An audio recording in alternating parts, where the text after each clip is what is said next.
Ladies and gentlemen, welcome back to the channel, and today we're going to be heading back to the past, not only with the gameplay that's featured in today's video, but with the video itself. I've been doing YouTube for a very long time. In fact, the 10-year anniversary of my channel is coming up on July 2nd, and over the years I made close to 3,000 videos for NerosCinema alone, not even counting my second channel.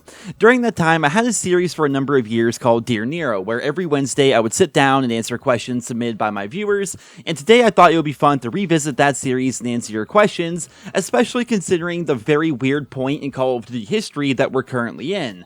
What with Warzone blowing up yet being completely full of hackers, and skill-based matchmaking ruining the series for old school fans, and the business model actually being good for a change, and of course, with the announcement that another Call of Duty game is on the way. We have a number of leaks and rumors to discuss about that here today, as well as of course Black Ops Cold War. We're still in the middle of that game's life cycle, and Season 2 is going to be coming out in just a couple of days. I have over 20 questions to go over here with you guys, and lots of interesting topics to discuss, so sit back, grab a beer, and enjoy the gameplay from various Call of Duty titles over the years as we dive deep into each of these topics.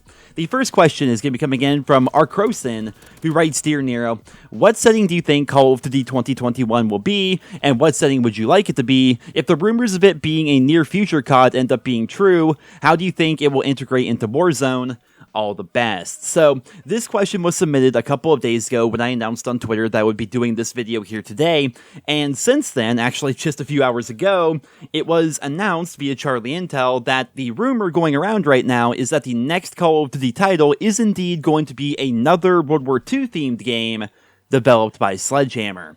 Now, to answer the question here, if the game is going to be a near-future COD, I think that would be pretty bad. Personally, I'm so sick of near-future stuff, or even futuristic stuff, and it would be hard to integrate something like that into Warzone as well, but with all the Cold War weapons and modern weapons, now suddenly we're trying to throw in some futuristic stuff. That would be very weird, and I feel as though Warzone would lose its identity at that point. But let's get back to the topic at hand, which of course is the rumor that the next game is going to be World War II and developed by Sledgehammer Games. I'm all for that. I am absolutely all for that. I am in the minority opinion that Call of Duty World War II was a good game. I can acknowledge the fact that it launched with barely any content. I can acknowledge the fact that the division system was very bad at launch, but after the overhaul especially, the game got really good. Once they finally released more maps for the game, and once new weapons started coming out, they released so many weapons for that game. I don't even have them all. I want to say there's like 75 or something like that. It's actually obscene, and you can actually earn all the weapons with your armory credits via the headquarters. Which, by the way, the headquarters should definitely come back. That was definitely an awesome feature. I don't know. I'm all for this. I am all for this. I feel as though Sledgehammer Games, they messed up this year. Apparently, they messed up. They were working with Raven Software to develop Call of Duty 2020. Something about it failed. They had to appoint Treyarch to be the new lead dev, and now we have Black Ops Cold War. Well, basically, Sledgehammer apparently has gone back to the drawing board. They're going back to World War II, and I think there's a lot of room for them to do some very interesting things with that setting. I've said for a while now that they should do a sequel to Call of Duty World War II and make it the Pacific Theater. If you guys didn't play World War II, or if you didn't pay attention, or just never realized this, pretty much all of Call of Duty World War II was the European theater, right? Basically, Americans versus Germans with a little bit of Russia in there, right? Well, what they could do with the next game is completely go to the other side of World War II, right? Do the Pacific Theater, make it basically America versus Japan, maybe throw in a little bit of Russia, a little bit of German in there for flavor, but let's really focus in on that other setting. The map design would be a lot different. The setting, the feel of the game would be a lot different while also being World War II. That will be really interesting in my own personal opinion, and if they absolutely must, if they insist upon this annual release cycle, which I have said for years now needs to go away, if they are insistent upon keeping the status quo and releasing a new Call of Duty game every single year, well then I think we can do a lot worse than a World War II themed title. Right, we had Modern Warfare 2019, then Warzone came out, and then we have Black Ops Cold War, which takes us back to the past. Now we're going even further in the past with World War II. I think that's a really good lineup of games they have right there because they're all very different time periods. And I feel as though World War II stuff could actually fit into Warzone as well. It kind of sucks we have to keep talking about Warzone because maybe not everybody enjoys Warzone, myself included. But if they're going to make it so Verdansk can have things like modern weapons and then Cold War era weapons as well World War II isn't too far off from Cold War. You know, there's not really a huge difference between some of the World War II weapons and the Cold War weapons, at least in my opinion, aesthetically, and I feel as though they could fit into Warzone pretty well, while also making the stuff that we saw in Black Ops Cold War and Modern Warfare 2019 also work within that setting. So overall, if the rumors do turn out to be true, which right now they are just rumors, take everything with a pinch of salt, I'm happy. I'm definitely happy that if we have to have another Call of Duty game coming out this year, that it's going to be World War II themed. The next question is going to be coming in from Wings of Richie, who writes, Dear Nero, what would be the thing that really ends Call of Duty for you personally? A specific business model, burnout, etc.? Well, that's really a tough question to answer, but I would say overall the thing that's going to make me want to quit COD would be burnout, because I've been playing the series for almost 15 years now, right? I've seen everything from the good to the worst of the worst and the baddest of the bad, but I'm still playing. I still love Call of Duty. I still look forward to playing pretty much every single day, and so I would say the one thing that would really ruin it for me would be burnout, but of course, knowing Activision, a specific business model could come out and they could just really, nuke us with a horrible business model where they bring back supply drops and they bring back the season pass, and they bring back this, and they bring back that, and they make it very anti-consumer. Should that happen, I can also see myself quitting the franchise over that as well. But right now, just given the current trend of things, I would say if I do ever quit playing COD, it will probably be because of burnout, because I've been playing the franchise for so long, but I'm still enjoying the franchise, and I don't see myself burning out anytime soon. The next question is coming in from Element115, who writes, Dear Nero, what's the longest gaming session you've had with no breaks? Call of Duty gaming session? Probably like 10 hours. I remember we had a 10-hour open lobby back in Call of Duty World at War. Well, technically, the game that was out at the time, I think, was like Black Ops 1. Maybe Modern Warfare 3, but we decided to have an open lobby on World at War in a private match doing all sorts of crazy custom games, and we did that for like 10 hours, which was super fun. But outside of Call of Duty, I don't think it was uncommon for me whatsoever back when I was really into it to play World of Warcraft for like 12, 13, 14 hours at a time. Because unlike COD, where COD's like this, super competitive, like you're always sweating, always have to be thinking, always have to be doing this, that, and the other thing, World of Warcraft is like a super relaxing, chill game. So playing that for like 12 hours is nothing compared to playing a game like Call of Duty, for example. The next question is going to be coming in from a total dork who writes, Dear Nero, sorry if I'm late, but I'd love to hear your thoughts on Firebase Z. So Firebase Z, I'm not a huge zombies guy. I haven't even done the Easter egg yet. I enjoy the map for what it is. I think that the map is actually pretty interesting. I like the fact that you can try to figure out most of the things that are on the map just by playing it and really paying attention to things. I would say Call of Duty Zombies maps are a bit more streamlined now as compared to what they were back in the day. What they were back in the day was absolutely nuts and very difficult to figure out certain things without a tutorial, right? We need those zombies YouTubers, otherwise what would we do? The rest of us, and the average, casual zombies fans have no idea what to do on a lot of these maps, but I feel so, especially going back to D Machina, I think it's how you pronounce it, and then Firebase Z, most of the things on the map outside of like the intricate steps of the Easter egg are pretty easy to figure out if you're actually paying attention and you actually apply some critical thinking skills, and I enjoy that aspect of it. I haven't played a whole lot of Firebase Z yet, but I do plan to play a whole lot of it in Season 2. Ever since I got Dark Matter, obviously all my weapons are up to weapon level 50 or max level or whatever, and so as a result, I have all those camo challenges to do in zombies, and I'm not really going to rush it. I don't want to sit there and just grind zombies nonstop for Dark Aether, because I feel as though I would just burn out and just hate zombies and hate my life, but I do like the idea of waiting until Season 2 starts when they reset our prestige and reset our levels and things like that, and then really getting into Firebase Z and really getting into going for some of those weapon camos, because all that experience would be going towards my next prestiges, right? Obviously, there's going to be a cap, there's going to be Prestige Master, but I think it'll be nice to be able to blitz through those prestiges pretty quickly, just because by the end of Season 2, we're going to have the prestige icons unlocked for 10th Prestige, right? 10th Prestige, Modern Warfare 2, Call of Duty 4, my personal favorite, World at War. Once we get up to that final prestige for Season 2, we'll be able to unlock those things. And so I'll be able to rock, for example, the 10th Prestige calling card from Call of Duty 4 and the 10th Prestige icon from World at War, which are the two games that got me into the franchise in the first place, so there's definitely a bit of nostalgia there. But overall, Firebase Z seems pretty fun. I like D Machina as well, and so far, Zombies seems pretty awesome this year, and apparently we're going to be getting that new Zombies map, which is apparently going to be open world and set on one of the Fireteam maps. That's going to be interesting. Apparently that's coming out early Season 2, so that's going to make Zombies even more interesting going forward.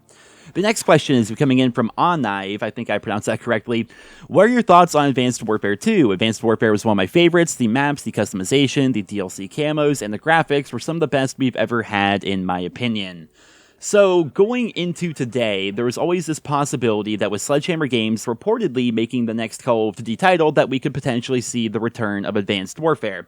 I'm firmly in the camp that we're never going to see another Advanced Movement game again, unless they were to maybe remaster or reimagine a previous one, like Advanced Warfare, Black Ops 3, or Infinite Warfare. But with that being said, if they were to release Advanced Warfare 2, let's just take all the news from today and just throw it out the window. Let's say Advanced Warfare 2 comes out this year. That's going to be the game that they're going to be, pushing for 2021. I think people would be pissed. I think I would be pissed. I don't think I would want to play the game whatsoever. I would probably play the beta and then cancel my pre-order after I realize, yep, Advanced Movement's stupid and it should never return to the Call of Duty franchise, because I genuinely dislike Advanced Movement games. I think Black Ops 3 was by far the best of the bunch that we had. But with that being said, after we've gone back to boots on the ground and somewhat traditional Call of Duty, I have no real aspirations of going back and no real desire to go back to the Advanced Movement Call of Duty titles. Although I would like to point out, like you said, that Advanced Warfare did have some good innovations. I feel as though the attachments that we could put on, well, not really attachments, but the upgrades we could put on our score streaks was a really good system. I thought the overall map design and gunplay were good in that game. It's just that the game itself was ruined by the Advanced Movement, and that was the core selling point of the game. So yeah, Advanced Warfare definitely had some very interesting ideas. I think it just kind of puts more into the spotlight the fact that Sledgehammer Games can do some really interesting things when given the chance, and it looks like they're going to be given that chance here with Call of Duty 2021. The next question is going to be coming in from Senior Toasty, who writes, "Dear Nero, you really hate those anime skin gun bundles, huh?" That's the whole question. I think it's because I joke about the anime skins in my videos quite a bit. I don't personally hate them. I mean, if people like them and if people want to buy them, that's fine. It's just, I'm more poking fun at the idea of the stereotypical COD player that is in every single one of my lobbies. And depending on your skill-based matchmaking bracket, you may not experience these players, but some of you know exactly what I'm talking about, and some of you scumbags are the player I'm talking about. But the stereotype is CDL skin, anime AK-74U, jump-shotting people that aren't even looking at you, right? That is your stereotypical COD nerd. That is the kind of person I see in almost all my lobbies, and I make fun of them every chance I can get. The next question is coming in from Sourcepears, who writes, "Dear Nero, while Warzone is still the biggest thing for Call of Duty at the moment, what do you think will be the next big thing to replace it? A new Battle Royale or a Call of Duty Online type of game for consoles?" Well, I think you hit the nail on the head right there. I feel as though Warzone is going to be massive for a very long time. It's one of, if not the biggest Battle Royale game out there right now. It's right up there with games like Fortnite and Apex Legends. The thing is, however, if they were to release a Call of Duty product that would dethrone Warzone and make it so, traditional Call of Duty becomes, more at the forefront as compared to what it is right now, it would have to be what you mentioned, a Call of Duty Online style game. And if you guys haven't heard about this, Call of Duty Online is a China-only game. You can play it on your computer, but everything's in Chinese. There may be a way to make it English, I'm not so sure, but it's basically a best of Call of Duty game, right? So picture the best guns, the best maps, the best kill streaks, the best characters, the best zombies maps and stuff like that from games like Modern Warfare 2, Black Ops 1, Black Ops 2, Modern Warfare 3, maybe going back to Call of Duty 4, maybe a bit of World at War, I don't know. Just basically take all the best stuff from all the Call of Duty games and throw it into one game, and that's what Call of Duty Online is. I feel as though a game like that would be insane if it were released in the Western market, as well as if it were to be released on console. Currently, it's a China-only game that is PC only. If they were to release a game like that, for the rest of the world and make it so it's available on PC and console, that would actually be massive. Again, just picture your favorite maps from Call of Duty 4, Modern Warfare 2, Modern Warfare 3, and your favorite guns from Black Ops 1, Black Ops 2, maybe even Black Ops 3, Black Ops 4. Take your characters like Ghost and Woods, and I guess we're kind of getting this in Warzone to an extent, but take your favorite characters like Ghost and Price and, Woods and all these different characters and just throw them all into one game. That would be awesome. Right, and I do feel as though if they were to release that, which I fully expect they will before Call of Duty is said and done, I think that would be the thing that would take over Warzone, or at the very least have the best chance of taking over Warzone and making normal 6v6 multiplayer be the forefront of the franchise as compared to what it is right now, where it's kind of taking a back seat to Battle Royale. The next question, this kind of ties into the previous one, is going to be coming in from Dragon Hayabusa. I think I pronounced that correctly, who writes, Dear Nero, with Battlefield 6 coming, do you feel that it'll be good, and will this make Call of Duty pay attention to how they create their games? Yes, 100%. Like, back in the day, one of the reasons, I mean, there's many reasons, but one of the reasons why Call of Duty was so good back in the day was it had competition. And Call of Duty has not had somewhat direct competition forever now, pretty much. The past couple Battlefield games have been pretty bad. They took an extended break to try to make the next game better, and the rumors are saying that Battlefield 6 is going to be modern, which is a setting that a lot of people enjoy. In fact, one of the reasons why Modern Warfare 2019 was so popular was because there was a bunch of these disenfranchised, I suppose, Battlefield fans that wanted a modern game, but they couldn't really do that. The current Battlefield games were World War II, and they just weren't very good, and so basically these Battlefield fans decided to migrate over to Modern Warfare 2019 because that's the closest thing they could get to what they wanted with Battlefield. Then, of course, we also had the Battlefield-style game modes in the form of Ground War, so yeah, I definitely think that Battlefield 6 is going to put some pressure on Call of Duty. I hope that Battlefield 6 is amazing. I hope it sells very well. I hope it is a direct competitor to Call of Duty in the sense that Activision is going to have to really try harder to make people enjoy Call of Duty and not move over to Battlefield, because I can definitely see a lot of people migrating from Call of Duty over to Battlefield should things like skill-based matchmaking continue to be as bad as they are currently. So yeah, competition is always a good thing. I absolutely adored Battlefield 3, Battlefield 4, and my first Battlefield game was Bad Company 2, which also really enjoyed. So yeah, I'm definitely excited for Battlefield 6. I hope it is amazing. I'm going to play it on PC, and yeah, hopefully it's going to make for some good competition to Call of Duty, because competition is always a good thing, and it's going to force Activision to try to make their games even better as compared to making them worse, which seems to be kind of the mantra for them as of recently. The next question is going to be coming in from Razor Claws. He writes, Dear Nero, what do you think is the most underrated Call of Duty game and why? Well, two of them come to mind. I would say World War II is probably the most underrated, with Black Ops 4 maybe being a close second. And the reason why I say this is World War II was a game that a lot of people quit early on because it had very low content at launch, and the overall division system was pretty bad. Well, even with that being the case, I thought the core game was good. I enjoyed even the broken division system. I enjoyed what content that we had. And then once more content came out for Call of Duty World War II, it just got better and better and better and better. In fact, for me personally, it's a top 5 all-time Call of Duty game. Yet a lot of people hate it, and a lot of people are not excited about the announcement that Sledgehammer is reportedly working on another World War II themed game for Call of Duty 2021 because they did not enjoy World War II, whereas for me personally, I loved World War II. And Black Ops 4, same idea, right? A lot of people quit that game. They didn't really enjoy Black Ops 4 all that much, and for me personally, it is a top 3 game of all time. I love the gunplay. I love the 150 health and the manual healing. I thought that the time to kill was fantastic. The score streaks were kind of meh, if I'm being entirely honest, but the maps themselves were pretty good. Specialists can come or go. I've said this many times. I can enjoy a game with or without specialists. It does not matter to me, but they did have specialists in that game, which I thought was fun. I thought that Blackout was amazing. I thought that the zombies was actually enjoyable from a casual zombie perspective. And overall, Black Ops 4 is, if you look back at like the past decade of Call of Duty, Black Ops 4, despite being relatively new, is a game that I have way more playtime in than some of the other Call of Duty titles. I may, in fact, have more playtime in Black Ops 4 than I do Black Ops 2. No, that's not true. I got 10th Prestige, or what's it called? Master Prestige twice in Black Ops 2. Never mind. I'm trying to think here. Like, definitely not Black Ops 1, probably not Black Ops 2. I definitely put more time into Black Ops 4 than I did Black Ops 3. Way more time than Ghost. Basically, I put more time into Black Ops 4 than any Infinity Ward game after Modern Warfare 2. I don't know. I definitely put a lot of time into Black Ops 4, though. I thoroughly enjoyed it. I mean, I thought Blackout was super good, and we're going to be talking about Blackout more later on here in the video. But overall, I would say my most underrated Call of Duty game would be World War II, followed by Black Ops 4, then probably followed by World at War, because everyone seems to forget that World at War existed, and I plan to do a video on that later on here in the coming weeks, maybe in the coming month. We'll see how that goes. The next question is going to be coming in from Plaz, who writes, Dear Nero, if Activision asked you to make the next Call of Duty title and you could only use features from past games, what features would you use, and what would your game be called?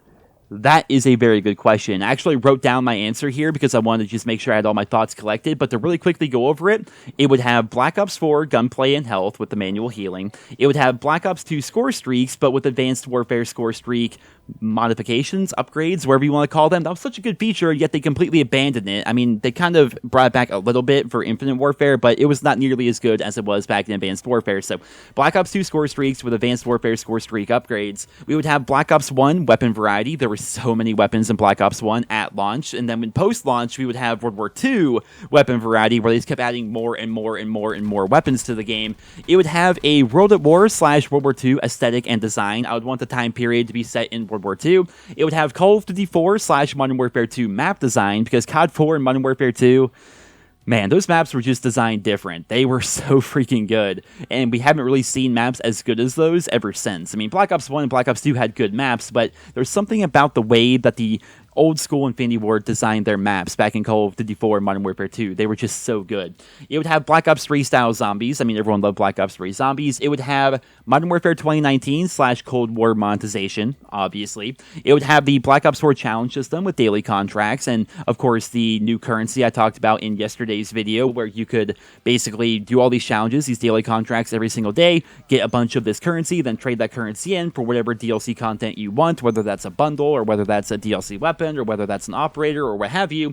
I would have that system in place because I think that's actually a super good idea, which is why I made a whole video on it. And then, of course, to round things up here, it would have Blackout 2 as its Battle Royale. Blackout is so much better than Warzone, in my opinion.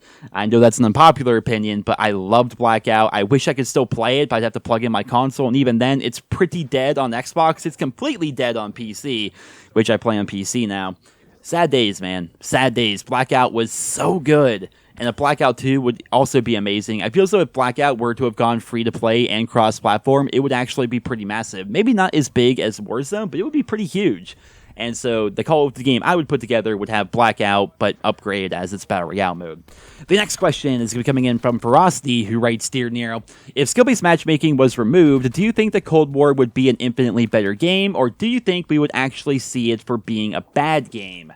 That is a very interesting question. So a lot of people may not consider this, but with skill-based matchmaking, you're kind of more focused on that than you are other things like weapon balance, map design, so on and so forth, right?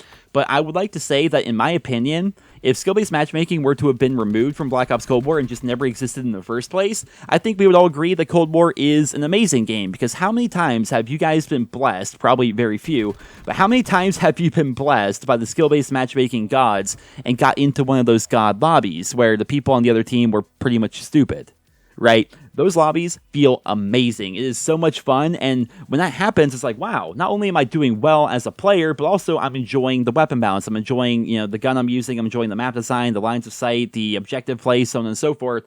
And so, because I've had a few of those matches in my time with Black Ops Cold War, I can say that if skill-based matchmaking were to be removed, I feel as though everybody would really be enjoying the game, because it seems like that's the only thing people talk about now. No one's really complaining that much anyway. I mean, there's some people, myself included, about weapon balance. I mean, the 74U is stupid, and the sniper rifles need flinch, but overall, weapon balance is pretty good. The score streak system's pretty dumb. I feel as though if skill-based matchmaking were to be removed and just never existed, then people would definitely still be talking to this day about the score streak system and why they should go back to traditional score streaks.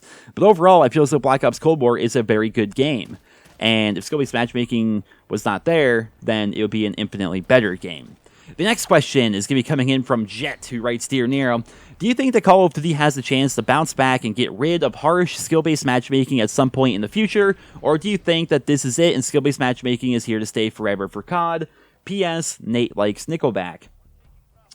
So, it's tough to say, man. I talked about this in a recent video, but skill-based matchmaking can go away, or at the very least be toned down. Right, if we look back all throughout Call of Duty's history, we had things like the Season Pass, we had things like supply drops and paid DLC weapons, and all sorts of crazy stuff that was just basically par the course for the Call of Duty franchise, and all of that is gone. Basically, if you go back 5 years, the things that we were complaining about in Call of Duty are no longer here in 2021. Right, and so the very same could end up happening with skill-based matchmaking, but right now it doesn't seem like it's going to be going anywhere. I feel as though if skill-based matchmaking is going to be removed, it's going to be in a couple of years, or, like I mentioned earlier, if Call of Duty starts getting a lot of competition from games like Battlefield, then that could force Activision's hand to kind of ease up on skill-based matchmaking and try and keep those hardcore fans around, because if all the hardcore fans end up leaving, which a lot of them have been already, but if all the hardcore fans start leaving and going to games like Battlefield, I think they're going to actually notice that, and it's going to start hitting their bottom line, and at that point, maybe they rethink this whole idea of catering to literal drooling morons with their skill-based matchmaking system. So I suppose we'll have to wait and see. I do think it can be removed. I do think it probably will be removed at some point, but we have no idea when that's going to be. The next question is going to be coming in from Jarp, who writes, Dear Nero, what are some guns that you would like to see return to Black Ops Cold War? Personally, I would like to see the Browning M1919 and Thompson make a return. Well, thank you, Jarp. That's a very good question. And in fact, I'm just going to piggyback off your answer. I want to see more World War II themed stuff, even though I suppose allegedly another World War II themed title is going to be coming out this October/November. But yeah, I've said forever, I would love to see the Thompson return. Like you mentioned, the Browning, that's an interesting choice. The new light machine gun, that'd be pretty cool. We saw it during the initial teasers for Zombies when the Russian soldiers were walking into that bunker on D Machina. Some of them were holding PPSHs, so a PPSH could return. That would be awesome. My personal favorite sniper rifle in Call of Duty history is the Mosin Nagant, and it's a Cold War game. It's a Russian sniper. Make it work. You can make the Mosin work within this game, so add the Mosin Nagant, and then maybe add some more random World War II weapons that would maybe fit because of zombies. Like, I'm talking German weapons, like maybe an MP40, maybe a Kar 98K. Stuff like that. They could definitely add a lot of stuff from World War II into Black Ops Cold War and have it fit naturally, and I hope that they do that going forward, though that is not likely happening with Season 2. The next question is going to be coming in from Reflex, who writes, Dear Nero, if you stopped covering Call of Duty on your main channel, what game would you choose instead if you were still doing YouTube at that point, and what game would that be? So Reflex, that's an interesting question, because I've always kind of thought that if I were to quit Call of Duty and just not want to play the game or make content for the game anymore, that I would probably just make an announcement on my channel and basically close the doors to NerosCinema, metaphorically, I suppose, and just have this channel be kind of a time capsule. I have all the videos still be up, but just stop uploading to it, and then go over to my second channel, which is NerosCinema 2, which is basically just... I don't even know what that channel is. It's just, I have like 2,000 videos on there, but they're all so random. Like, there's Pokemon playthroughs, there's Red Dead Redemption stuff, there's zombie stuff, there's all sorts of different games over there. There's, World of Warcraft, Heroes of the Storm, Hearthstone, there's Overwatch. There's all sorts of games I post on that channel. It's basically a channel where I post like any game I just kind of feel like playing and talking about and recording. And so I'd probably just move over to that channel, and if I would probably do a variety of games. If I had to pick one game, however, like if I could just switch games entirely, and I had to avoid COD and just quit COD entirely, and if I had to pick another game to put all my time and effort into, as much as I would miss COD, it would probably be World of Warcraft, because that's a game that you can just play infinitely and still enjoy it every single day, and it's relaxing, as compared to games like COD that can actually be somewhat stressful. So I'd probably pick WoW for my second channel if I were to revamp my second channel to pick one game to focus on, but I'm not quitting COD anytime soon. I still enjoy the series, and I'm very excited about this news about the next game being World War II themed. That should be pretty awesome. The next question is going to be coming in from Captain Chaos. Oh, Captain Chaos, what a legend. Who writes, Dear Nero, are you ever going to live stream again? And how did you complete the RPG aerial streaks? Damn, they are hard. P.S. Miss your live streams. When it comes to the RPG aerial streaks, I covered it in my Dark Matter guide, but luck, mostly. Mostly you just run danger close, run that little ammo box as your field upgrade, and you just shoot your RPGs in the air at UAVs and pray, because that's basically all you can do, because the pathing on the RPG is completely random, and there's really no way to actually go for that aside from just getting lucky 25 times. The other part of the question, am I ever going to live stream again? I have no plans to live stream. I was live streaming pretty much daily for like 8 or 9 months there, and for the past, I don't even know, 5 or 6, I really haven't been enjoying it. Live streaming kind of felt like work, which I guess we all work at everything. We all have our jobs and stuff like that, but live streaming was not fun for me, and it hasn't really been fun for a very long time. It was more stressful and aggravating than anything, and I've actually been much happier since I stopped streaming, although I do feel really bad for the people that were at my stream every single night, because those are the people I feel so I let down by not streaming anymore. Like, we had the same minimum 10 to 20 people, all familiar faces, the same names in chat every single night, And I was just like part of their daily routine, I suppose. You know, every night it's like, oh, Nero's live, like clockwork, Nero's live, you know, let's go watch whatever it is he's doing. And I do feel bad for those people because I feel as though I kind of let them down, but I think it's best for my mental health and for my YouTube channel going forward if I just don't live stream. That's not to say I won't ever live stream again. I just have no plans to live stream in the immediate future. The next question is coming in from some guy, great name, who writes, Dear Nero, where do you think Cold War would rank amongst all Call of Duty games if it wasn't for the super thick skill-based matchmaking? Even with it, I think the Cold War is a great game at its core, and I really don't understand why it gets so much hate, especially on Twitter. Well, that's actually pretty tough. So I did a video ranking the past decade of Call of Duty games 1 through 10, and these are the results I had in that video. I would alter this. I would put Modern Warfare behind Infinite Warfare. The reason why Modern Warfare was ahead of Infinite Warfare was because the game just came out, and we didn't know how exactly it was going to play out. But for me personally, Modern Warfare is the worst Call of Duty game of all time, so I'd have to put that down there to number 10. If I had to fit Black Ops Cold War in there somewhere, even with skill-based matchmaking, I'm thinking I'd put it right about here, which I know is a super unpopular opinion, but I genuinely think Black Ops Cold War is a good game at its core. Skill-based matchmaking is annoying. Again, going back to the anime skin, CDL wearing, scuff jumping, we're not even looking at them, kids. But still, the game itself is fun and enjoyable. If it wasn't fun and enjoyable, then I wouldn't have Dark Matter, and I wouldn't be Prestige Master, and I wouldn't be just about ready to finish 100%er. You know, I enjoy the game for what it is, and I'm excited for the new content that's going to be coming to the game. And yeah, I mean, skill-based matchmaking sucks, but the core game itself is enjoyable, at least in my own personal opinion. The next question is going to be coming in from Quinn, who writes, Dear Nero, are you playing any games other than Call of Duty right now? If so, which ones? Right now, I'm kind of in like a gaming rut. I'm not really playing a whole lot of games. I mean, I've got back into Pokemon Go, which is randomly super addicting and fun. But aside from that, I've been playing a lot of Hearthstone, trying to get Legend for the very first time. That's not going very well. But they announced that with Hearthstone, there's going to be a new Classic ladder. And I could probably hit Legend off that. We'll have to wait and see. Probably not, knowing me. I'm probably going to choke and fail somehow. But lots of Hearthstone lately. We've been playing a little bit of Pokemon Showdown. Just started playing that last night. And a little bit of Madden. Because once the Browns got knocked out of the playoffs, I still had that itch for football. And so I caved in and bought Madden. I'm currently in my 7th season in my franchise with the Browns. So those are the games I'm playing currently. The next question is going to be coming in from Nick, who writes, Dear Nero, this is very important. Do you keep your ketchup in the pantry or the fridge? Well, the fridge, obviously. If you keep your ketchup in the pantry, you should probably be on a list somewhere. The next question is going to be coming in from Nerd Girls Do It Better, who writes, Dear Nero, what are some of your ideas to improve your NerosCinema brand? Do you plan merchandise, more active second channel? I guess the main question is, how do you want to grow? If you do want to grow, I don't think I have a brand. I don't think that NerosCinema itself is a brand. I think it's more of just a name. There are definitely YouTubers out there who are a brand, quote-unquote, right? But NerosCinema is just some idiot on the internet talking about Call of Duty news, and for some reason, people keep listening. That's basically the mission statement for my channel itself. Do I plan merchandise?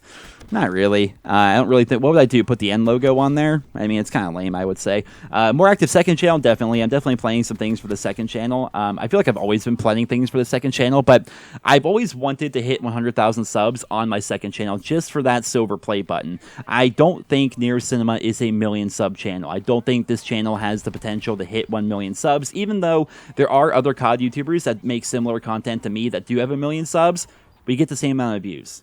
Right, so it doesn't really matter how many subs you have if the view count is the same as somebody my size, right? So, and I don't feel as though there's going to be ever a time where randomly 375,000 new people want to subscribe to NerosCinema. I don't think that's ever going to happen. So, the idea of a 1 million sub channel, I mean, it'd be cool just for the plaque. I don't actually care about the sub count. The sub count's irrelevant, but having that gold play button would be pretty cool, but I don't think it's ever going to happen. So, for the second channel, I think it'd be fun to go for that silver play button, and I think it'd be fun as well to diversify content on that channel and just have a bunch of different series, playing a bunch of different games that I thoroughly enjoy. You know, play through Pokemon Fire Red for the 18th time, you know, do stuff like that and see where it goes.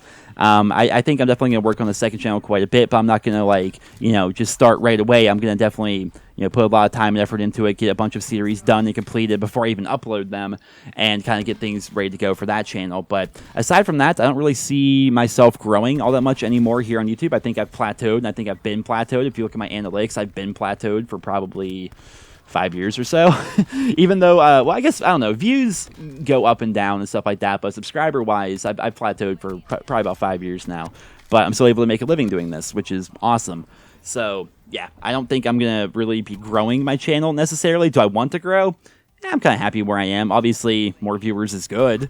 You know, get more opinions out there, get more video views. Obviously, that means more money and stuff like that, and I can reach a more, wide audience, but I don't think it's going to happen. So I'm just going to kind of keep doing what I'm doing and try to do more stuff on the second channel. It's kind of the plan right now. The next question is going to be coming in from CJ Firefighter Gaming, quite the name, who writes, Dear Nero, with more downs than ups over the last 8 years of Call of Duty, how do you keep yourself positive to a point with your channel? That's very nice of you to say that, because a lot of people say all I do is bitch and complain. But, when there's good things to talk about, I talk about the good things. When there's bad things to talk about, I talk about the bad things. It's not my fault that I cover news and that Activision puts out more bad news than good, right? But how do I stay positive? I enjoy the franchise. I'm generally a pretty happy guy. I'm definitely pretty manic depressive at times, but overall, I'm a pretty happy-go-lucky guy. I enjoy Call of Duty, and at the end of the day, if I really, pull back in my chair here and kind of look around, it's like, wow, I've been doing this for almost a decade professionally, and when you look at it that way, it's like, how can I complain? How can I complain that somehow my love of video games and Call of Duty and stuff like that has turned into a job for me? Not even just a job, but basically a career. I've been doing this for a decade, right? And it just kind of keeps on going and going and going. While the channel's growth hasn't been insane, like I was just talking about, I don't really see it growing too much more past where I am right now. I make a living doing what I'm doing, right? I make a pretty good living doing what I'm doing, and I'm forever thankful for that. It's definitely humbling to look at that. I mean, sometimes it's very easy just to get kind of caught up in yourself almost, just get caught up in the daily mundane routine. Even as a YouTuber, you have like a daily routine. Like you read news, you make videos, you play the game. After a while, you can get burnt out on doing that, just like any other job. But when you really think about it, this is a pretty amazing job. I wouldn't trade for the world. So that's part of the reason why I'm a generally pretty happy-go-lucky person. And that's how I can maintain a positive outlook on the Call of Duty franchise, because I enjoy Call of Duty and I always want to see it get better. And sometimes it does. I would say, Black Ops Cold War, for example, has us in a much better place than we were in Black Ops 3, even Black Ops 4, right? The two previous Treyarch games, Black Ops Cold War is better. I think we're in a better place now than we were in those games, at least in terms of business model and Activision trying to bend this over a barrel. Right? So there's definitely always things to look forward to in the Call of Duty franchise. I think that's why I generally stay a positive person, but obviously I make a bunch of negative content because more often than not we have bad news to talk about as compared to good news. The next question is going to be coming in from Nocturnal, who writes, Dear Nero, where do your personal dislikings of Warzone come from? The skill-based matchmaking, the loadouts ruining the concept of looting? Let us know. So Nocturnal, I've talked about this a couple of times, but just to quickly reiterate, not to be a super negative Nancy, like we just talked about, but for Warzone, for me, it comes down to two things, the map and the loadout. Skill-based matchmaking is like irrelevant in a game where the time to kill is a fraction of a second. Like, I can't tell who's good or who's bad when the time to kill is that fast. I mean, call me crazy, maybe I'm just an old COD boomer at this point, but I can't tell who's good or bad in that game, right? They're always killing me in like half a second or sitting in corners. Good players, bad players, they all play the same way. So when it comes to my actual dislikings of Warzone itself, it's not skill-based matchmaking, it's the map. Like, if you drop in over, like, the city area, kind of like around Stadium, there are more buildings in that tiny little area itself compared to, like, the entire Blackout map. There are so many places to hide, there are so many skyscrapers, it's camping warfare, man. It's not fun. I don't see how people find it fun. I really don't. Like, the fact that, like, anytime you walk into anywhere, there could be potentially, like, 40 different people just, like, straight up sitting in every different corner of every different building. It's like, you might as well just avoid the buildings as best you can and just hang out by the farms at that point, which generally that's what I do when I play Warzone. But, yeah, it's the map. It's way too big and it's way too dense. There's just way too many buildings and way too many places to hide. And then, like you mentioned, the idea of the loadout. I get that the loadout is kind of what separates Warzone from other Battle Royale games. I get that's why people enjoy Warzone. But for me, Battle Royale is about finding things, right? What was fun, I made a whole video on this, what was fun about Blackout was every game was different. You had an ideal setup that you wanted to get. Like, for example, in Blackout, mine was like a decked out auger with an MP40 secondary, but that doesn't mean I was going to get that every single game. Right, I wasn't guaranteed to get a Dead Silence or a Skulker. I wasn't guaranteed to get level 2 or even level 3 armor. I wasn't guaranteed to get trauma kits or healing. I had to go find that stuff, hopefully find it anyway. Or if I didn't find it, kill other players and take their stuff and hope to get their things. Right, that's what made the game enjoyable. And I think the idea that everyone can just drop in and within 2 or 3 minutes have the perfect OP meta weapon setup, whether that's, whatever assault rifle with a Kar 98K secondary, along with, their favorite perks or whatever. Like, the fact that you just get to have whatever you want, it makes the game boring for me because everyone is running the exact same weapons with the perfect attachments. Like, I don't know. I get that's what separates Warzone from other Battle Royale games, but it kind of defeats the whole purpose of Battle Royale, which is looting and then being the last one standing. So, I don't know. I don't think I'm ever going to like Warzone. I genuinely dislike it. Maybe they'll make updates to it in the future with Cold War to make it more like Blackout. We'll have to wait and see if that ever happens, but I doubt it's going to. So, yeah, those are my thoughts on Warzone. I hate talking about it because I feel as though so many people out there, even listening to this video, love Warzone. They're like, wait, why are you shitting on Warzone? It's like, look, I just don't like it. Like, that's just me, right? And, you know, it doesn't mean you should feel bad for liking it or anything like that. I'm happy you like it. I'm happy that the game is doing well. I'm happy you guys are enjoying it, you know, but for me personally, I don't enjoy it. And so whenever people bring it up, I'm like, do we have to talk about this again? Because I hate like being super negative about it, but I haven't talked about it in a while, and maybe some people are wondering why so many people are making content and live streams and stuff like that out of Warzone and blowing up on YouTube and Twitch as a result of Warzone. Meanwhile, I'm still holding on to traditional 6v6 multiplayer. They may be wondering why that is. It's because I genuinely don't like Warzone, and I've always tried to make my channel about me, and I try to be honest to a fault a lot of the time, right? And I'm not going to pretend that I like Warzone because it can grow my channel and grow my Twitch and so on and so forth. I'm just not going to do that. I've never been that person. I wasn't going to pretend that I liked Modern Warfare 2019 because I could make money off of the videos and stuff like that, right? That's not me. I literally quit YouTube for almost a year and went and got a job as a quote-unquote security guard at a lumber mill, which mostly involved me sitting in a trailer, playing Hearthstone on my phone, and every hour checking the temperature on the boilers and occasionally calling the boiler guy to come fix the boiler.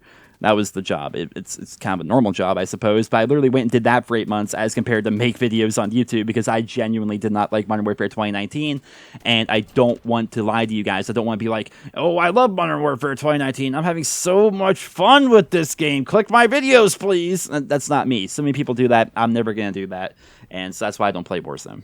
The next and final question for this video, this new episode of Dear Nero, which the last one actually came out in October, which is not too long ago anyway, but it's going to be coming in from Rasmus, who writes, Dear Nero, how many hours do you think you've spent overall commentating? Well, that's a really tough one, right? I tried to get numbers on this, but I don't think there's ever going to be an accurate way of doing this because I have about 4,500 videos on YouTube between both of my channels. And, man, my second channel, the videos on average are like half an hour to an hour, maybe an hour and a half long. I have a bunch of videos here on the main channel that are also half an hour, you know, up to 2 hours long, depending, right? So it's really hard. I'd have to go through all 4,500 plus videos and add up the length of the video, essentially, and then we get our number. But I don't think we're ever going to be able to do that. All I know is I put an obscene amount of time into video games over the years, and then a bunch of time as well into talking about video games into a microphone. Man, video games, I look at it, video games have pretty much been my life ever since I was like 7. Huh. You ever wonder like what your life would be like if you didn't play video games? I guess I'm gonna end the video off on this. Like, take all the time you've put into video games, for example. Let's say you just could take all that time back, have never played video games ever, and then you could just allocate that time into whatever other things you want to, like learning piano, learning other languages, you know, running, fitness, stuff like that. Like, what would you do if you took all your time in COD and you put it into something else? Like, where would your life be? That's definitely an interesting topic because I've put so much time in my life into video games and YouTube and stuff like that, which works out because it's literally my job. But at the same time, it's like, man, I could probably like speak languages or something. I don't know. I can barely speak English. I could probably know French, Spanish, and German with all the time I've spent in the COD, and also be able to play the piano and guitar at the same time. I don't know. I mean, it's definitely a weird thing to think about. I'm going to put that question off to you guys. What would you take all your video game time and replace that with if you could? I mean, obviously we like video games. Video games are awesome. I mean, there's a reason why you guys are watching my channel here, but maybe not even video games, right? Take all the time you spent like watching TV. Take all the time you spent sleeping. Take all the time you spent doing any other mundane thing. And if you could put that into other things, where would you be in life? It's definitely a weird thing to think about. But ladies and gentlemen, we're getting kind of crazy here. I've been talking for about an hour now. I'm going to try to edit this video down so it's not over an hour long, but we're going to have to wait and see how that plays out. I hope you guys all enjoyed this new episode of Dear Nero, which once again used to be a weekly series here in the channel. I don't think it's ever going to return as a weekly series. People are going to say down in the comments, bring it back, we want Dear Nero, but it'll get old quick. Believe me. I think doing a Q&A every now and then as compared to on a strict weekly schedule is a much better way of going about things. But I hope you guys all enjoyed today's video. Hopefully you guys all found the topics interesting and enjoyed me rambling for almost an hour now. If you did enjoy the video, consider leaving it a like, and I hope you guys all have a wonderful day.